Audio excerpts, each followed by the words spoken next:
अब हम डिस्कस करने जा रहे हैं कैश जनरेटिंग यूनिट। पहले ये मैं बताता हूं कि कैश जनरेटिंग यूनिट होता क्या है और यूज में आता कब है।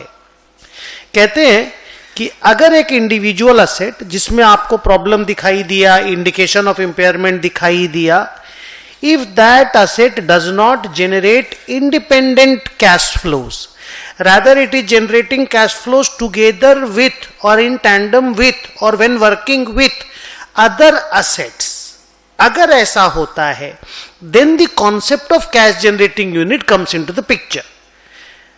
लिखता हूं मैं कि if an individual asset doesn't generate independent cash flows, we have to find the group of assets to which that asset belongs that generate independent cash flows.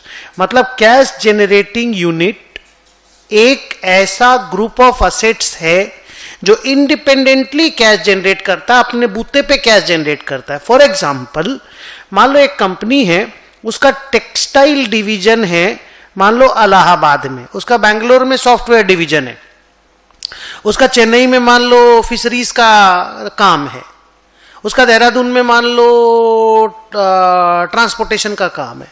But I am talking about Allahabad division. तो इस Allahabad division में बहुत सारी asset है, land है, building है, plant है, machine है, फर्नीचर है, सब कुछ है, नो हाउ है, सॉफ्टवेयर है, गुडविल भी हो सकता है।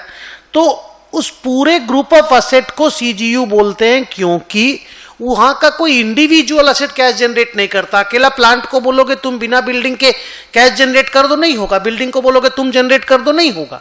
They generate cash when they work together and therefore the entire unit is called the cash generating unit.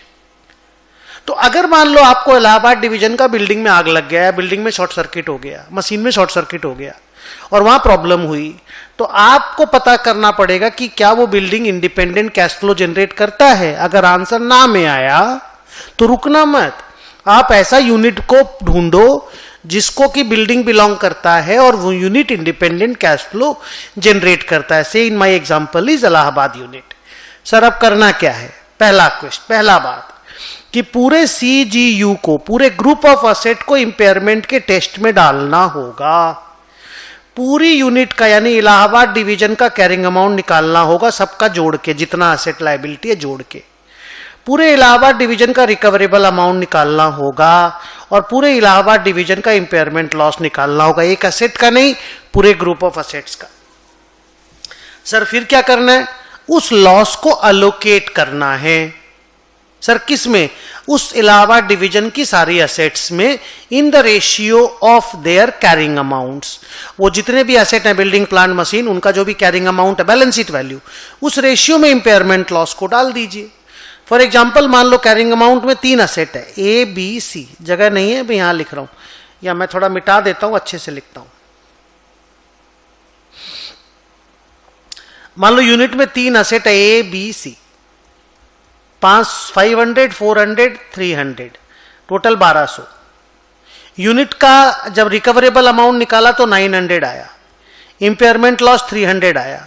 तो 300 को 5:4:3 में अलोकेट कर देना। एक एक असेट को कितना कितना लॉस देना है, 300 into 5/12, 300 into 4/12, 300 into 3/12 respectively to A B सी।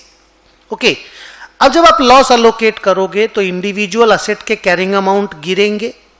तो गिरते वक्त ये ध्यान देना है कि वो इस 3 अमाउंट में से जो सबसे हाई है उससे नीचे उस असेट का रिवाइज्ड कैरिंग अमाउंट नहीं होना चाहिए।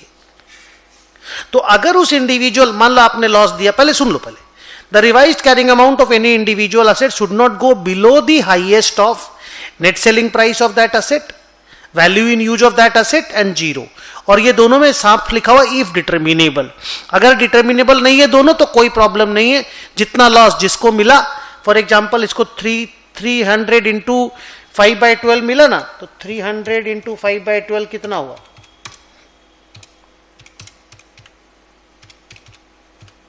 मान लो ए को 125 का लॉस मिला, 125 का लॉस मिला तो ए 500 से चला गया 375। जाने दो 375, कोई प्रॉब्लम नहीं है, कोई प्रॉब्लम नहीं, ले जाने दो। लेकिन अगर आपको ए नाम का असेट का नेट सेलिंग प्राइस मालूम है, मान लो ए नाम का असेट का नेट सेलिंग प्राइस है 400, वैल्यू इन यूज डिटर्मिनेबल नहीं है और 0 और 400 में तो 400 हाई है। तो अगर ये डिटर्मिनेबल है, आपको मालूम चल रहा है 400, तीनों में से हाईएस्ट लेना है, मालूम चल रहा है, तो आप क्या करो, 375 इस रिवाइज्ड कैरिंग अमाउंट को नहीं ले जा सकते। आइए पढ़ते हैं। The revised carrying amount of any individual asset should not go below the highest of these three, highest of these three is 400। तो आप 400 से नीचे ले जा नहीं सकते। सो 375 ले गए तो नहीं ले जा सकते। अगर ये तीनों में से कुछ भी पता नहीं चल रहा है तो 375 ले जाओ, पर अगर पता चल रहा है और हायर 400 है तो 400 से नीचे असेट को नहीं ले जा सकते। तो सर फिर तो 100 ही लॉस देना पड़ेगा, 400 मैक्सिमम, तो 100 का ही लॉस एलोकेट कर पाएंगे। तो बाकी जो 25 का लॉस बच गया उसका क्या होगा, ई नंबर में आंसर लिखा हुआ है। The unabsorbed loss if of any asset will be allocated to remaining asset in the same ratio and the process goes on. वो जो 25 का लॉस बच गया वो बी और सी में बांटेंगे 4:3 में। सर फिर बी मना कर दिया तो कोई बात नहीं, बी अगर रिवोल्ट, ऐसे इसको रिवोल्ट बोलते हैं हम, तो फिर सी को देंगे। और सी भी अगर मना कर दिया, देखो if there remain some unabsorbed losses even thereafter, तो फिर हम चेक करेंगे क्या कोई अदर अकाउंटिंग स्टैंडर्ड मुझे उस बैलेंस अमाउंट का लायबिलिटी लिखने अलाउ कर रहा है, क्या वो लायबिलिटी एग्जिस्ट करती है, क्या अदर अकाउंटिंग स्टैंडर्ड लायबिलिटी, क्योंकि असेट तो राइट ऑफ करने के लिए नहीं है। मान लो 25 लाख का बचा तो अनअब्जॉर्ब्ड लॉस, बी ने बोला हम भी नहीं लेंगे, सी ने भी बोला नहीं लेंगे, क्योंकि लोग का ऑलरेडी वही लॉस मैक्सिमम था। तो जो 25 का अनअब्जॉर्ब्ड लॉस बच गया उसका लायबिलिटी भी लिखना पड़ सकता है, loss debit to liability, provided other accounting standard allows, otherwise वो अनअब्जॉर्ब्ड लॉस अनअकाउंटेड फॉर रह जाएगा।